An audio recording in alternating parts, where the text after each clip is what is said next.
ist die neue Mercedes-Benz Geländewagenreihe. Sie gibt die Antwort auf jeden Anspruch, den man an einen Geländewagen stellen kann.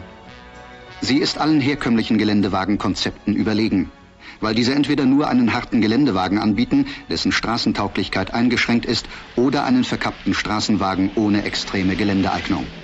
I don't know about you guys, but thinking about a built, tough, ready to go anywhere, take on the far-flung corners of the planet kind of expedition vehicle, the Mercedes G-Class has always made the top of my list. And I'm sure that has to do with growing up in Germany where we don't see many Jeeps or Toyota Land Cruisers around.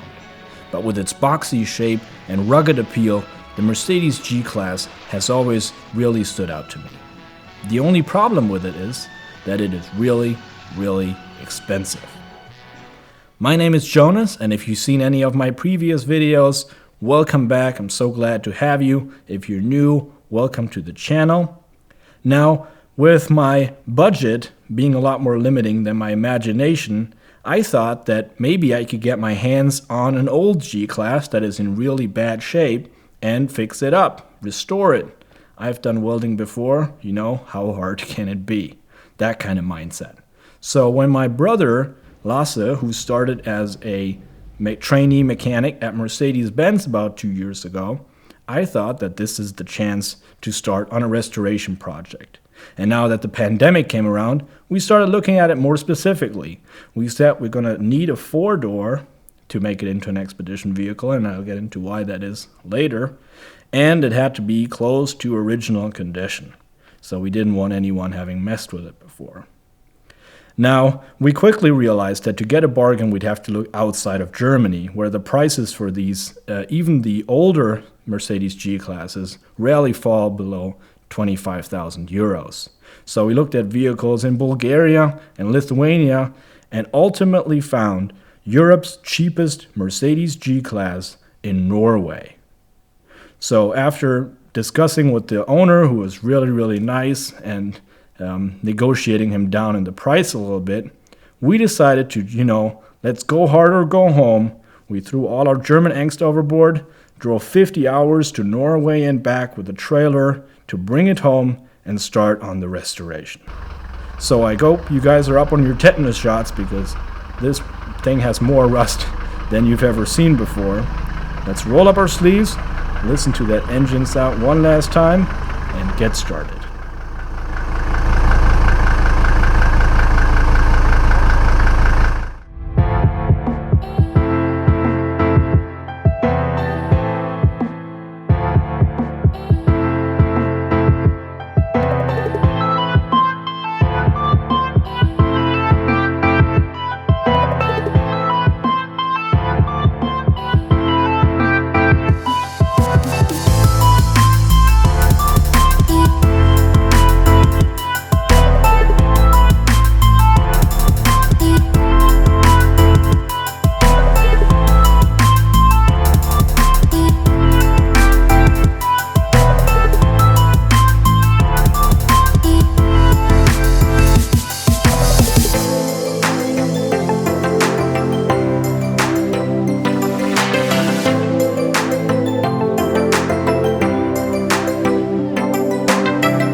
one of disassembly.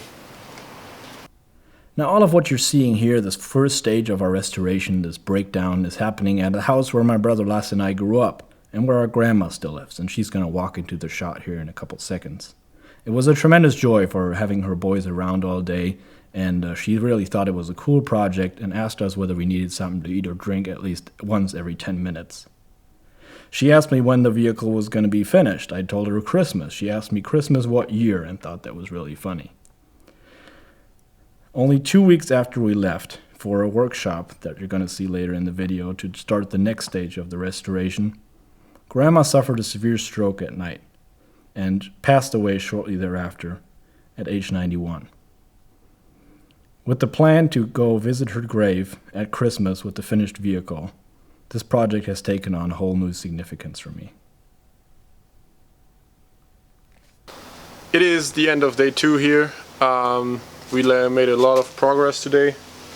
Yesterday Jonas took all the doors, the carpets, the seats, everything inside, interior. And then today we took out the dashboard. We had a couple issues with the wiring because there's a lot of cables that don't go anywhere. So here in the front we took off the front fenders, the radiator. We took off the intake manifold. We had a little bit of oil in the intake manifold and the turbo, but we hope it's just a broken seal, nothing serious. But we will see when we take off all the other components on the engine. Yeah. So, it's the end of day 3 of the breakdown of our 300 GD Mercedes 1988. Lots of parts have come off today, off the engine. Obviously the big thing is that the body has come off, but off the engine the turbo has come off, water pump, alternator, starter motor. Lots of parts have come off here. We've been fighting lots of rusty and greasy bolts today, so it got pretty dirty. Then back here the wiring harness is partly out, the reduction gearbox is out, the main shaft is out, all the way leading back to the axle, and brake lines have come off. So really a lot has happened today on the body here, on the chassis, and then the body over here. That was a little scary, jacking that up with no proper lift, so we had to lift up each corner individually and then jack it up as high as we could using some bricks. So some creative ingenuity there. And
now, Grandma's driveway was a great place to start for this restoration, but it also clearly had its limitations. We knew that for the next stage of our process, we were going to need a welding gun and a lift. So we were fairly lucky when a colleague of my brother agreed to let us use his private workshop for the next couple weeks for that next stage of our restoration. It also meant that we were going to be closer to the place where we live, and it was easier for friends to come by and help us, like our friend Mimi, who's getting started on dismantling the door here.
And this brings us to the end of this first video in our multi-part video series of this restoration of this W460 1988 Mercedes G-Wagon. As you can see, there's not really much of a G-Wagon left to speak of at this point. We've totally disassembled it.